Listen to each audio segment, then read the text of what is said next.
私はデカモンキーを持っています。私はラチェットを持っています。デカモンキーですか？デカモンキあ、開いてんですね今。本当っぽいね。ー。ラチェットの音ちょうだいよ。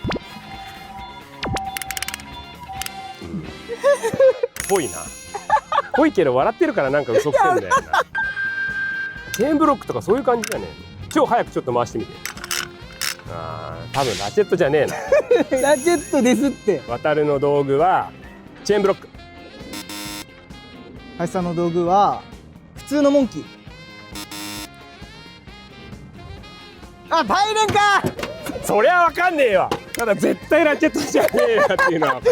渡るといえばパイレンでしょ。あー、なんだ。面白いねこれね。